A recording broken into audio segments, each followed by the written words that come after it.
What's going on, people? What's going on? Hopefully, some people hop up in this thing. 12:46 p.m. here on the East Coast, at least. You know what the deal is. You know why I'm here. You know why I am here to talk boxing, of course. Good action tonight. Big time boxing going on tonight. We had history made in the form of Devin Haney. Devin Haney just made history. He became an undisputed champion here at 135 pounds, the lightweight division, which is one of the more storied divisions in boxing as a whole. If you look way back, we're talking Joe Gans, Benny Leonard, Roberto Duran, just so many great fighters who have fought in the lightweight division. Haney has added his name to the list from a sort of belts recognition standpoint. He has become the undisputed lightweight champion by virtue of defeating George Kambosos, an Australian fighter who's a tough, rugged guy. He is a fighter who is usually on the front foot coming forward, and he showed that tonight. And he had his moments, not as many. He had his moments, I would say, in the second half of the fight more so, but there just wasn't enough of what he was offering to will them to victory. But he remained gamed in the fight for the entire time. So, I mean, that's all you can really ask for. Shout out Rodolfo. Rodolfo, what's up? Hey, good to see you here, buddy. Yeah, we're talking Haney, Kombosos, and of course the other big one was a 122-pound title fight, which featured Stephen Fulton, Cool Boy Steph. As Rodolfo mentioned, he said he didn't see the Fulton fight, but I totally saw the Haney fight. Okay, it's up 86. Yeah, I saw the Fulton and the Rahman fight. As a matter of fact, it gets tough when you have high-profile events going on at the same time. So I was watching them, and I was watching one on a laptop and one on the television. So I know you can't fully focus if you're doing something like that. That being said, I was able to catch a good bit of it, or I was able to catch it in its entirety, but a good bit in the sense of course, I found myself with having the fights cross over. But Fulton, man, he looked good. He was very dominant in his win, and I think on one of the judges' scorecards, he won all of the rounds. Excuse me. And Danny Roman, we know, is a good boxer, a warrior, great, good Mexican fighter. Or he represents. He's been a champion before, and he has a style that is pretty much adaptable. But in this fight, I think it was just a matter of Fulton. He just had a little bit too much speed and reflexes for him. So Danny Roman wasn't able to do anything to really break Fulton's strides. He had some very minute moments in certain rounds, but it's just in a similar capacity to Kambosos. It just wasn't enough for him to be able to really do anything with Fulton. And Fulton was working behind his jab in impressive fashion. And he showed that he's pretty sharp. Fulton is, he's the real deal in some sense. I mean, he's taking on Brandon Figueroa, who basically ran through Louis Neary, and Figueroa's, a long, lean fighter, but Fulton was able to adjust and adapt to him, and he showed that, hey, he can hang in there. And I just see him, he seems to be getting better, so the sky's the limit for Cool Boy Steph. I think that he definitely will make waves. He probably will become undisputed at 122, or at least there's a potential for it. Let me think about that again, as a matter of fact, because I forgot, of course, we have Inoue and all this stuff there. So I don't know. Inoue probably is the top of the division. If I'm not mistaken, he's at 122, or could I be thinking 118? I need to double check. But if he's at 118, he's certainly going to end up at 122. But yeah, Fulton is the real deal. Got to give him props for that. Rodolfo, Rivera, the lightweight lineage has been crazy recently. Tiafimo, Kambosos, and Haney all in 3 fights. I know, insane. Just thinking about that, the fact that we've had these things change hands, it just shows you that the division is hot. It's one of the best in the biz right now. I think of that one. I think 147 is still pretty solid, especially in lights of Boots Ennis and some of the other ones like Stanionis.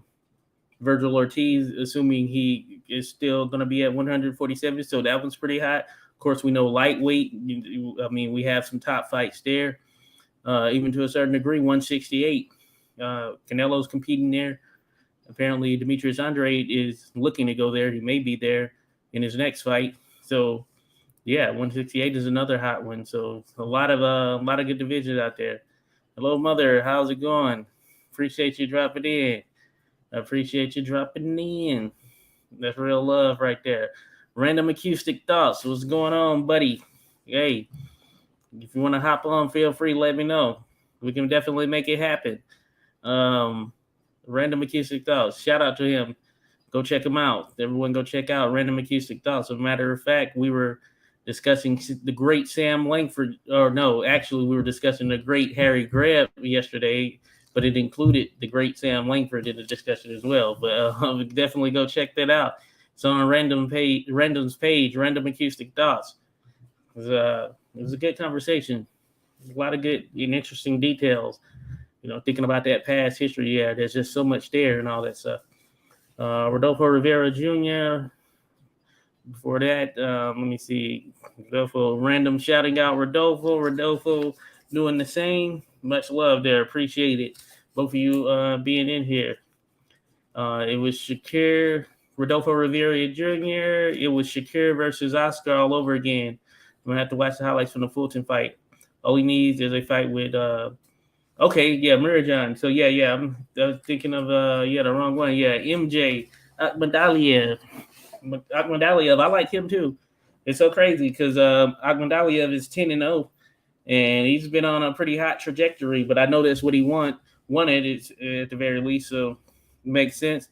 Link here. Okay, I got you random. We're going to get random acoustic thoughts in this thing. And, we can always touch on some history. We'll talk about the lightweight division in terms of what ended up being the undisputed division or where Devin Haney was able to gain the undisputed titles. He was able to do that in the lightweight division here today, as a matter of fact. So this is some good stuff. Matter of fact, I'm gonna drop this in here. Let me see. I got you. Random. Let me see here.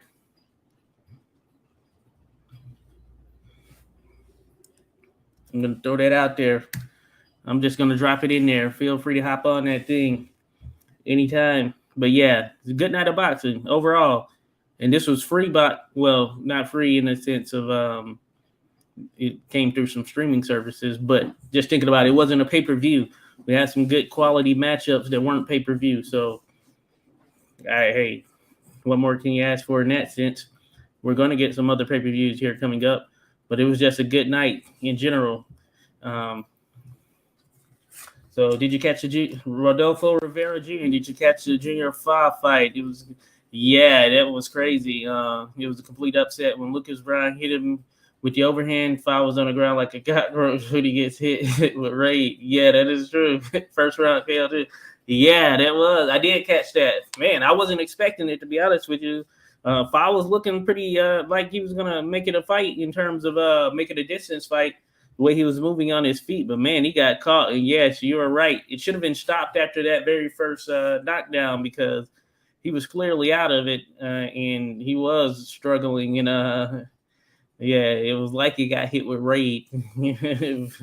But yeah, Junior 5, and of course, Junior 5, his only losses to Joseph Parker, a fellow New Zealander, and hey, I gotta say, Lucas Brown, man, he's still hanging in there. I guess that power, that, as they say, that's one of the last things, if not the last thing to leave right there, that power. And he showed it tonight at the ripe age of 43 years old. So it'll be interesting to see what's next for Lucas Brown. Shout out to the Alcy there, you know.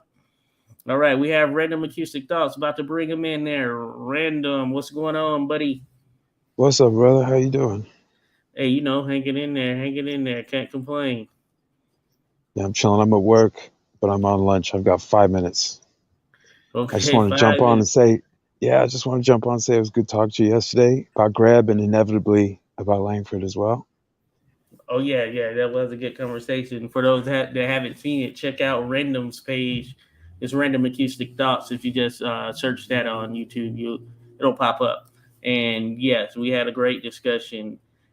Sam Langford, Harry Greb, Sam Langford, who many probably know as a heavyweight, but in actuality, he started out the lighter weights, and we had an undisputed lightweight championship matchup tonight where Stephen Fulton became the undisputed lightweight champion. Langford had an opportunity at the undisputed championship when he fought the likes of Joe Gans. We were discussing that yesterday as well. And realistically, one could argue that he would have been champion had it not been for the rule on decision. So he had to knock Gans out, if I'm not mistaken. But that's but Langford is stored history right there. Random, I know you know about that. So Yeah, it was heavy. It was heavy duty, but actually that went to a decision. It went 15 rounds, but Langford was 2 pounds over the agreed weight, and the agreed weight was over the lightweight limit. So they yeah. would Gans would do that sometimes, like for the right situation or the right money, I should say. So they were going to fight at 138.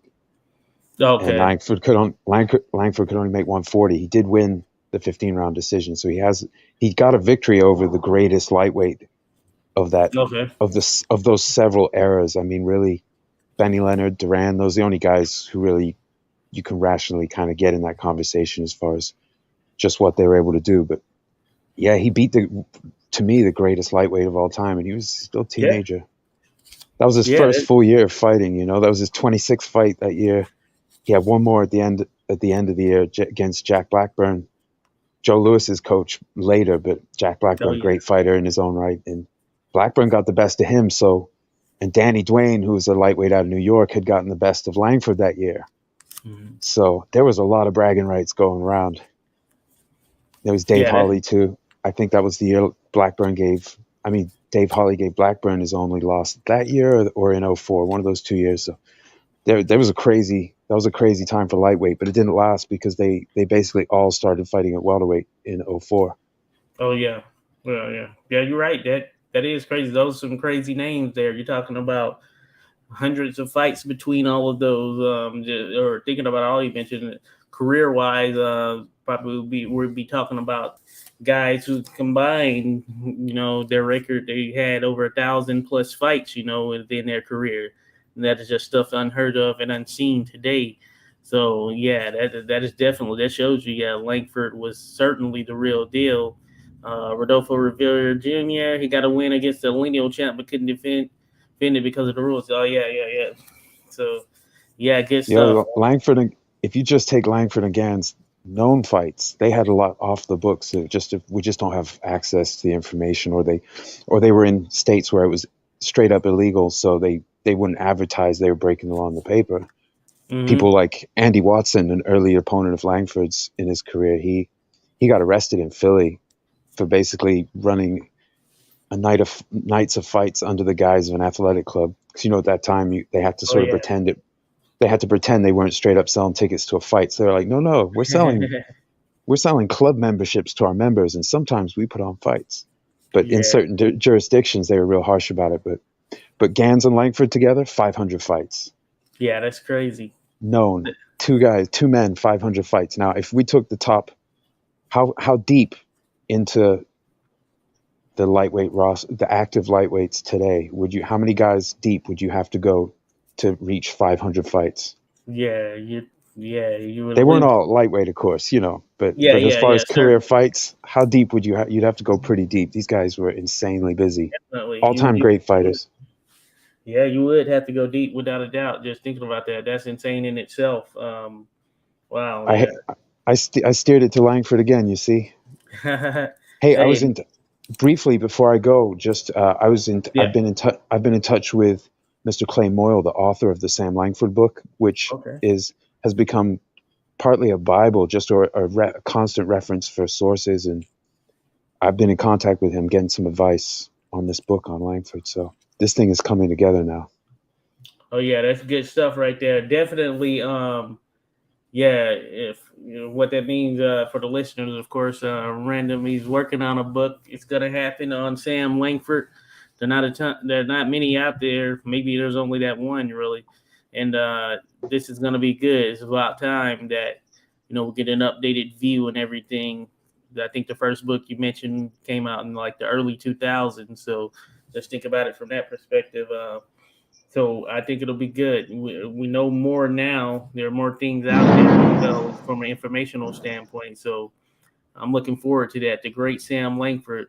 For those that probably haven't checked him out or don't know him, definitely he's worthwhile looking into. Arguably the greatest fighter ever, and that's just not from say myself or random saying it. I mean, this can be backed up for years and years and years of recorded history. So he's definitely worthwhile. Yeah, absolutely. Hey, thanks for having me on, man. That was very cool. That made lunch a lot more fun. But No problem. I gotta go back in. Just last thing, what service were these fights on, and is it worth a mega casual of today's scene seeing the night of fights for Oh me? yeah. So yeah, it was on Showtime for the Fulton Rahman, and then for the main one, the lightweight fight between Haney and Kambosos, ESPN. So it should be on replay, I'd imagine, at some point there as well. But if you have ESPN Plus, it'll be there. I I guess don't, right now or tomorrow. I don't think so unless it's bundled with some. Is it bundled with like Amazon or anything like that? No, no, no. ESPN is Oh, it is bundled with there's this like Disney service. They're all owned by Disney, I believe. So oh yeah. if I'll you have check it like out because if we have Disney, I'll go check it out. I haven't consciously subscribed to ESPN Plus, but I do have Showtime for my Bellator oh fix. yeah, yeah, yeah, yeah. So there was a All right, good fight on Showtime. I gotta go in and do this thing. Cool, cool, cool. Yeah, But yeah, I gotta clock back in. Thanks for having me, Josh City. Woo, woo. appreciate it. All All right, right, brother. random artistic thoughts. Thank you, thank you. But yeah, shout out to Random Acoustic Thoughts again. Definitely check them out. I mean, good content right there. If you want to learn about the Sam Langfords of the world, some of the just great heavyweights from back in the day. Sam Langford, Sam McVeigh, Joe Jeanette, Harry Wills, Jack Johnson. I mean, you name it. Keep going on. Hey, it's definitely worthwhile. Check it out. He has some videos that really gets into the deepness of what it was that these individuals were able to do. Uh, Looking at the fights from the standpoint of seasons, so on a year-to-year basis, a ton of info that he shares out there on those individuals, Harry Greb included, and which is who we discussed yesterday. Yeah, shout out Rodolfo. Yes, that'll be good. To have one of those books. I think that is a good thing. Just keeping his history alive, and when people do that, hey, props to them. As a matter of fact, yeah, I have a shout out to Brian Duncan. Wrote this book, Ice Punch. The Ice Punch. It's about two Welsh fighters.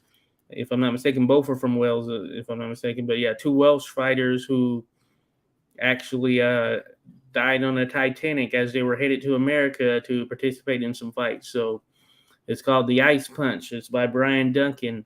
It's definitely worth a read. I don't want to spoil anything. I had an old article out on my website, but I guess the fact that they were on the Titanic is a spoiler in itself. But yeah, they were. It's an interesting story, and it kind of gets to the point of prior to them actually leaving and sort of how that came to be, how it was conceived, and then ultimately, of course, the journey in itself.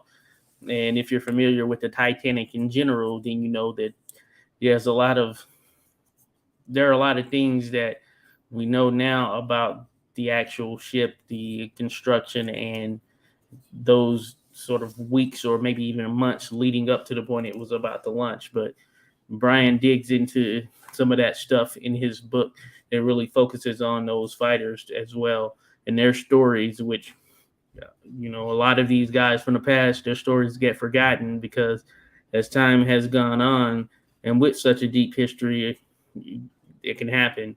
But we occasionally get some stuff that pops up, some information or certain stories that tie us back to some of these great fighters from back then, and I think that's a good thing.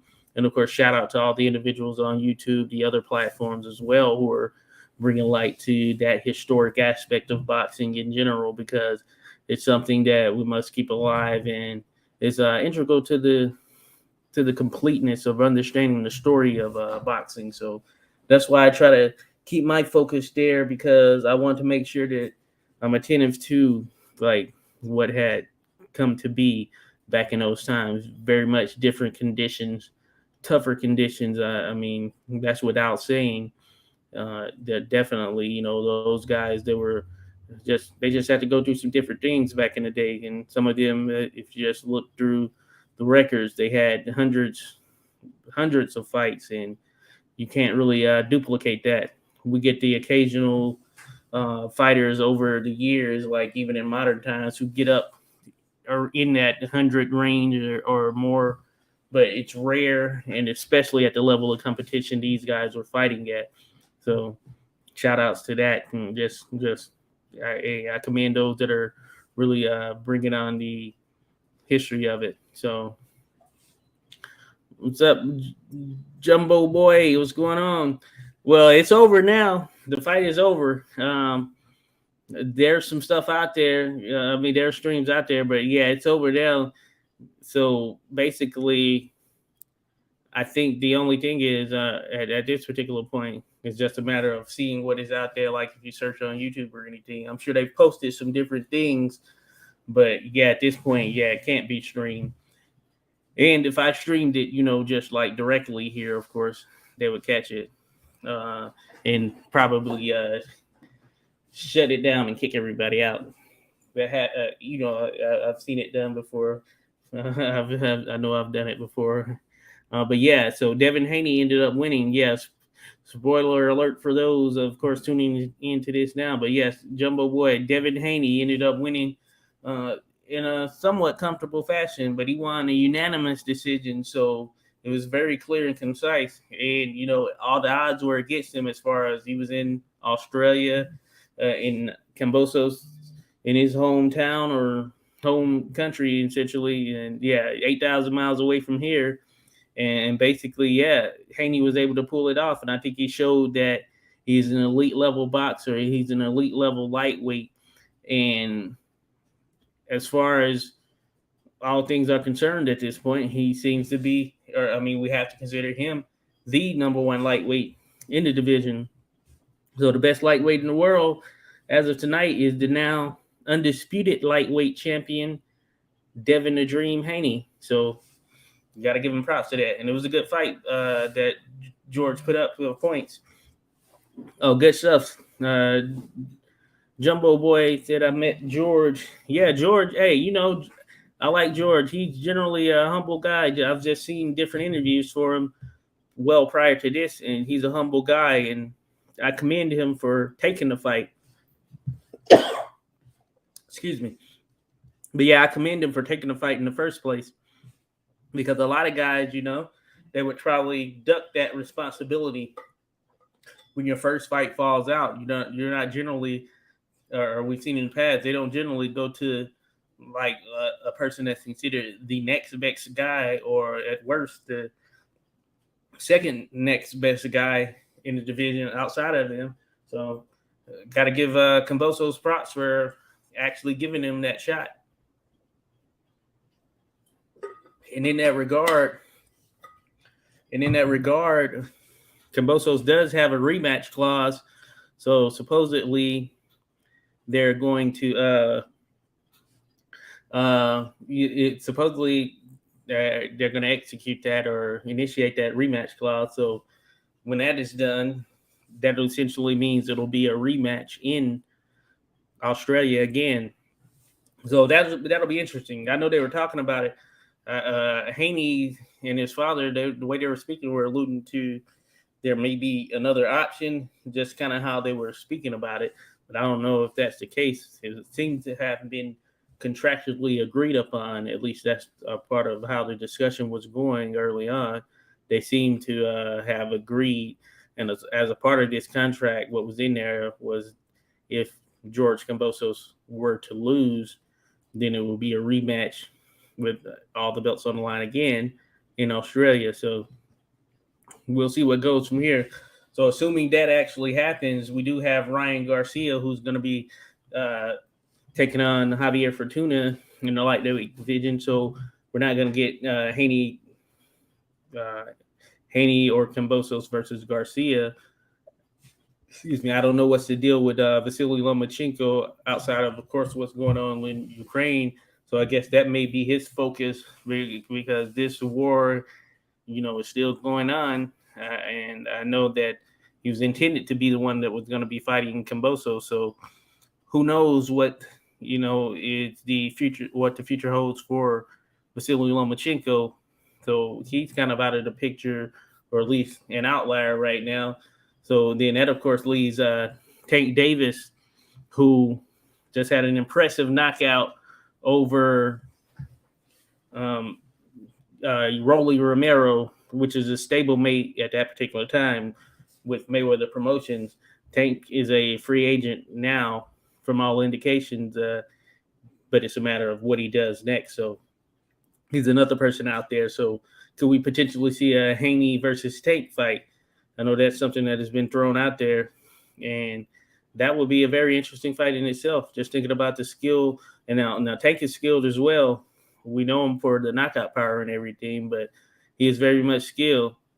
So that'll be a good fight in terms of those two matching up. Haney and what he brings to the table with his speed, quickness, and just his ability to really stay foundational from the beginning. And then just thinking about Tank and his ability to just get you out at any point in time with a single punch. And in this fight with Romero, I thought he showed a lot of patience. He showed that he can really bide his time, and he did so in this fight. And he got him out of there when he felt comfortable getting him out of there. And I think that speaks volumes right there. So 135 pounds is crazy right now. It's just one of the hottest divisions in boxing. And then think about the potential of someone like Shakur Stevenson coming up. I know he probably has intentions on unifying or fully unifying and becoming undisputed at 130 pounds, the junior lightweight division. But just think about him when he ultimately moves up to 135, assuming it's within the next year or two. And these other guys are still there because we know Teofimo has already left 135. But just think about that, adding Shakur Stevenson to the mix. Just think about Oscar Valdez and Shakur Stevenson dominating him. They say styles makes fight, but it'll be interesting to see what Oscar Valdez does next. See if he goes up to 135 or anything of that nature. He won't be a big 135 pounder, but it'll be interesting to see if he actually does that. So 135 is, that's a marquee division in the sport right now, producing a lot of good fights, a lot of good matchups. Not only when they actually happen, but on paper. So that's something that you can really pay good attention towards, and you can really look forward to when you're getting the legitimate matchups that you want to see on paper.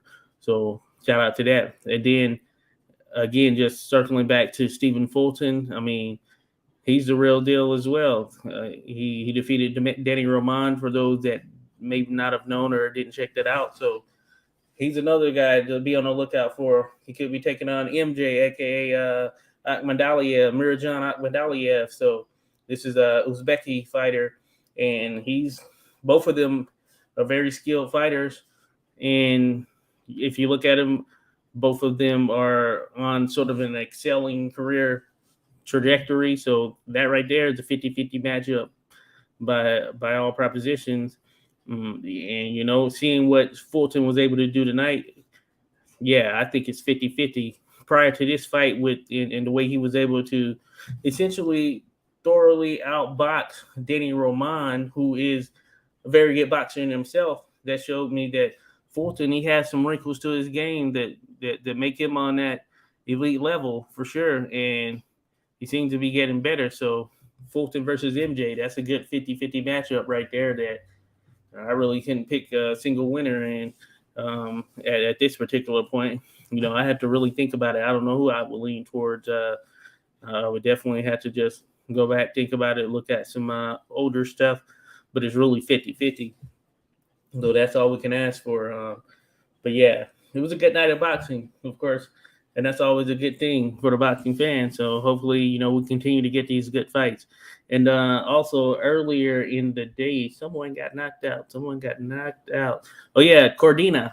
Yeah, Joe Cordina. He knocked out Kenichi Ogawa in dramatic fashion, and he became the IBF champion at what weight are they? 120, I believe 126.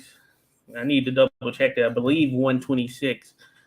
Correct me if I'm wrong, of course. I'm gonna search really quick, but Kenichi Ogawa got knocked out with an excellent shot by Joe Cordina, and it was like crazy. You just had to see it.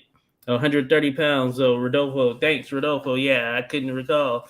Um, Rodolfo Rivera, yeah. Shout out to Rodolfo. He knows what's going on out there. So yeah, 130 pounds. Yeah, that was crazy. That so Cordina, and he's a decorated amateur, fought in the Olympics for for Great Britain essentially, and man, he laid it into Kenichi Ogawa with this. He feinted like he was gonna go low and caught him with a right hand square on the jaw that sent Ogawa down, and yeah, he was struggling, and yeah, and of course the fight was stopped. And hey, it's one of those things. Sometimes you get caught with some stuff you didn't see, and Ogawa definitely didn't see that when he was looking down, and or he did a quick glance and kind of dropped his hands, and yeah, he paid for it. So I think this was the second round, if I'm not mistaken, and yeah, that's right. Yeah, so the second round. So just think about that. So Joe Cordina, his name had been out there for a while as one of the hot prospects. Especially he was one of the hot prospects at least prior to this point. A couple of years back at least, and this was his major moment, and he delivered. So that goes to show you, hey, there's a level and very much even playing field out there. So it's no longer that the fighters from the UK, the notion that we have to see if they're really tested. These guys are putting in that work out there. Definitely, they're putting in that work. And some of these guys who were regarded as pretty solid and good fighters when they were coming up and younger and earlier in their careers, when they get those opportunities, they seem to be seizing them at this moment. Jack Catterall, when he took on Josh Taylor, he seized the moment, and Catterall was another one who I would essentially say that many probably felt like, oh yeah, he's a very good fighter and everything, but when he got his opportunity at Taylor for the title, it's like they were thinking, okay, yeah, he's not going to be able to beat Josh Taylor, but he is good. But hey, if you really boil it down, Jack Catterall, he gave Josh Taylor all he could handle. Stylistically, he was a nightmare for him. Taylor was able to pull off the win, but many left from there with the feeling that Jack Catterall deserved to win that fight.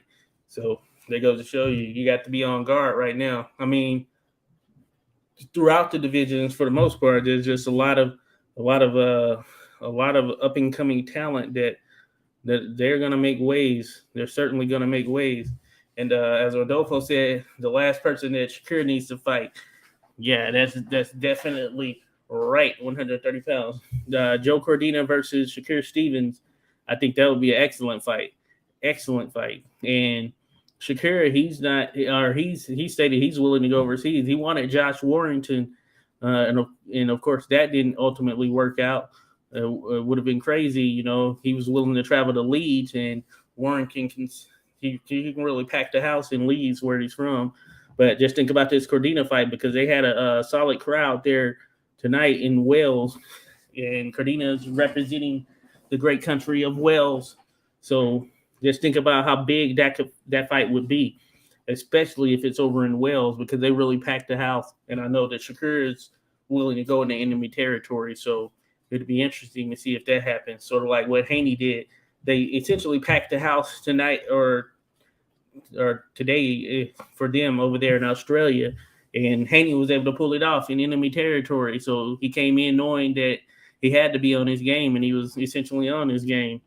So that Rodolfo Rivera Jr. barely realized that Inoue versus Donaire is this Tuesday. Yes, crazy. Fight of the year in, I want to say it was 2019, 2020.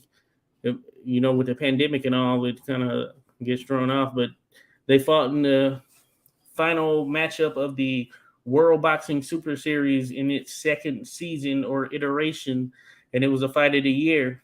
And we're finally going to get the rematch. It's been talked about for a good little while. Certain things hung the possibility of it up. One of them being Joe, what is his name? John Real Casimiro.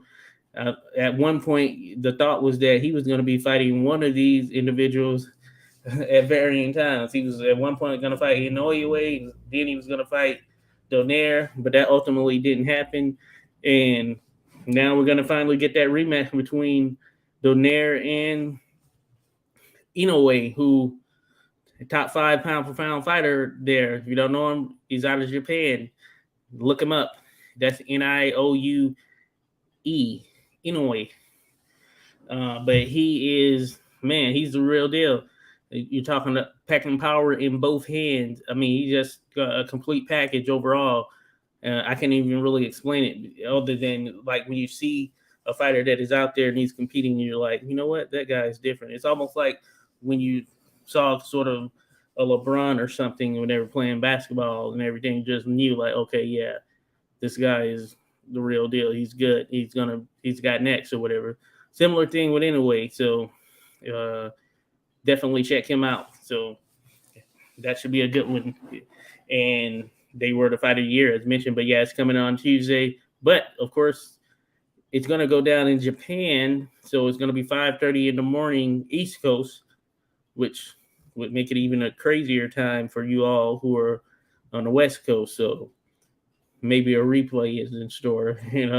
I've said to myself that I'm going to watch it, but we'll see. I would just have to make sure that I'm there. I don't know if it's the event or the expected walk time is 5:30, but I'm gonna have to be up for work, so maybe maybe I'll be able to catch it. So, but yeah, 5:30 a.m. on Tuesday, Inoue versus Nonito, the Filipino Flash Donaire, who I think is a Hall of Famer. I definitely think he's a Hall of Famer. He's had a great run, and he was doing it and just knocking guys out, being explosive when he was younger. He's adapted his game a little bit, and he's just gone to show that, man, he's just such a great fighter. Nonito Donaire, shout out to him. One of the best to have seen. Rodolfo Rivera Jr., Hiroto Kayaguchi, Diego Pacheco. Yeah, Pacheco. He knocked out against Bologna, if I'm not mistaken. And Edgar Berlanga, yeah, they're fighting next week. So, yeah. Okay, yeah, that is a pretty. There was someone else I know who was supposed to be on that card, but I think someone either got hurt or something happened. But yes, so Berlanga is there. There was a co-main event that was going to be on there, but yeah, Berlanga is the real deal. And or no, my bad. I didn't mean to say that for Berlanga. He might be the real deal. I don't know, but he is not the real deal as of yet. He's an exciting fighter who has gotten a lot of knockouts, and he's been gradually stepping up that competition. So time will tell what his staying power is going to be. He has run into situations where he hasn't been able to get the knockout in the last couple of fights. As a matter of fact, shout out to Damon Nicholson, the best at it. Shout out, man. He's out of this area I'm in. I'm here in DC representing.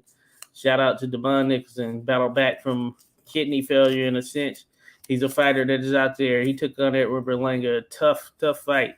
He got knocked down a number of times, but he stayed in that thing, and he was the first to take Berlanga the distance. So shout out to him, Damon Nicholson.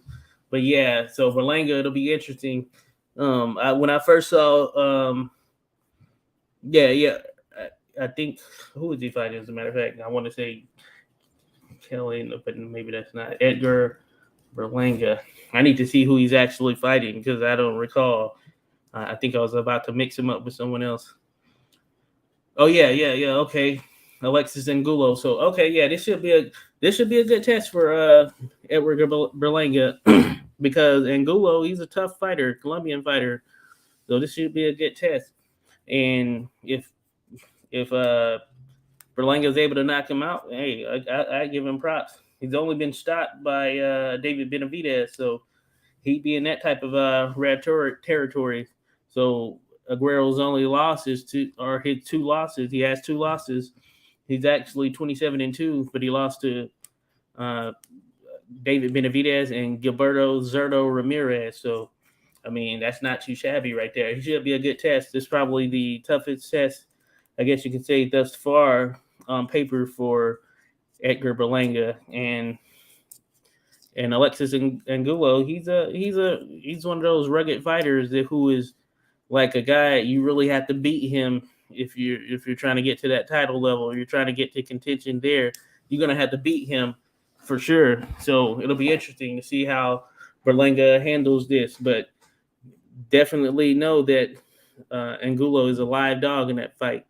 I don't know whether he'll win or not, but he's certainly a live dog. So it'll be fairly impressive if Berlanga is able to stop him. But we'll see. Then Diego Pacheco, Pacheco. If I'm not mistaken, he's super tall. Little, I think he's the guy that fought against Polana. Shout out against Polana. He's out of this area.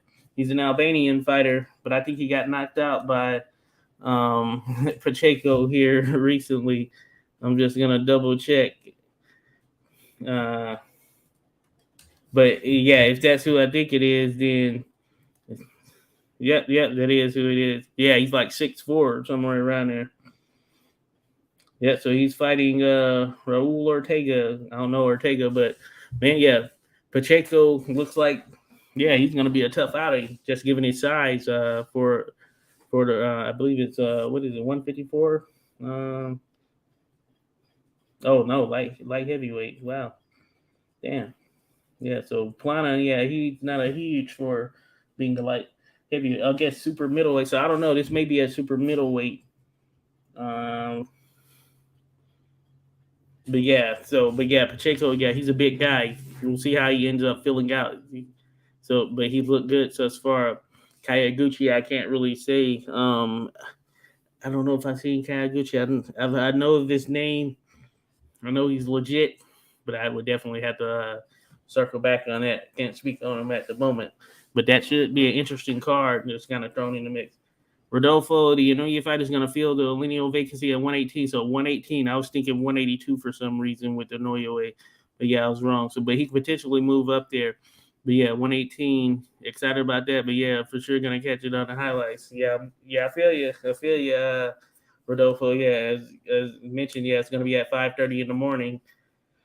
So yeah, that's always tough. I've gotten up that early to try and catch some fights before, and I have watched some, but it's definitely one of those things, man. There have been cases where I fall asleep and just happen to waking up, and the main event will be on, and I guess that counts for something. But yeah, that should be pretty exciting. One of the fights that I'm looking forward to that is coming up, that is a big one. The big one is Bam Rodriguez against Sarissa Sorangvisai. That's coming late June. So keep that in mind, people. Bam Rodriguez, Sarissa Sorangvisai, who's the Thai fighter who knocked out Chocolatito a few years back, handing him his first, this was his first loss. Or no, this was his second loss, actually. They had met before, and Sorangvisai won a decision, which I was in agreement with at that particular time. And then they came back in a rematch, and yeah, he knocked out Chocolatito. So he's going to be taking on Bam Rodriguez, who is a very good fighter.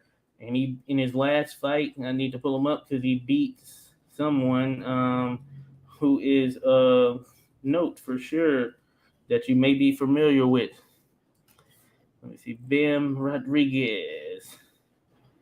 But yeah, this is a fight you're definitely gonna want to see. Sarisaket Sorungvisai, Thai fighter. He's been in with not only Chocolatito but El Gallo, Juan Francisco Estrada. So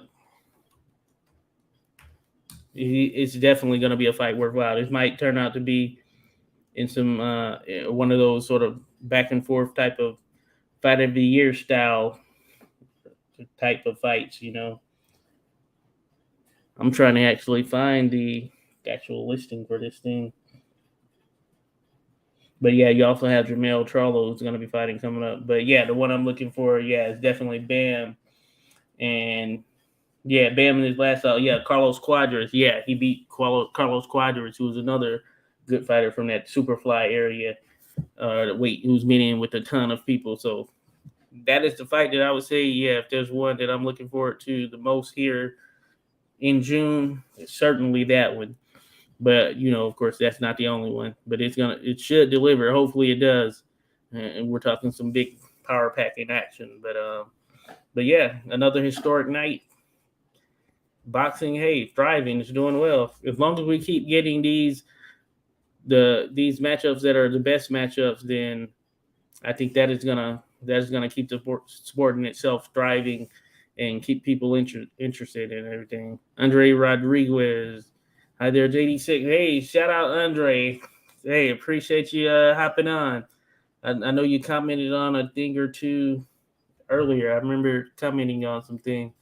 Appreciate it, man. Yeah, we were just here talking about a few of the fights from tonight, and Rodolfo says, "What's up, Andre?" Yeah, good night of boxing for sure. Andre is on my way to bed, 6 a.m. here, but I'm asking about the shows. Hey, appreciate it, Andre. Definitely appreciate it. Shout out to him. Shout out to Andre. Definitely. I know we're probably all close to that time. It's 1:32 a.m. here, so yeah, it's about that time. I guess you can say. I was just coming here to do a little quick fight reaction. Here by myself this time. I plan on being on tomorrow. Myself, probably Boz in the mix, and yeah, we're gonna talk about some of these fights. Might throw in a little bit of history. Then after that, at around 3 p.m., I'm gonna be hopping on with the good old folks over at Fight Night Scores, and we're going to be doing a fight scoring live stream. We did one this or 2 weeks ago that featured us going back and looking at War Gotti 1, and it was a good one. Of course, it's always good to see action fights and kind of go back and check them out. Boxing has great replay value, but we're going to do that again. I don't recall what fight it is going to be that we're going to be checking out tomorrow, but it's definitely going to be one worthwhile. So definitely be on the lookout for that. That's going to happen after we chatted up here with that boxing chit chat. And Rodolfo, yep, gonna chat you tomorrow with Buzz. Appreciate it, Rodolfo. I appreciate you, Rodolfo. Definitely, I'm gonna get with you, Rodolfo, for sure. Come through. Uh, uh, I'm gonna get you at I got an 86 boxing hoodie. I'm gonna get it to you. I'm gonna hit you up. The one you've always shown some love, so definitely gonna get it to you. Gonna send you one. Represent. But yeah, appreciate you dropping in. But yeah, for everyone else, of course, gonna wrap this thing up. We're here at 48 minutes, and yeah, good night of boxing as always. Tune in tomorrow. I'll be here. Bob will be here, and more action to talk about. And of course, if you want to hop on at any point, feel free. We'll share that link with you. But definitely thank you for dropping in right now. Shout out to everyone who stopped through, and I will catch you tomorrow or in the replay. So, peace.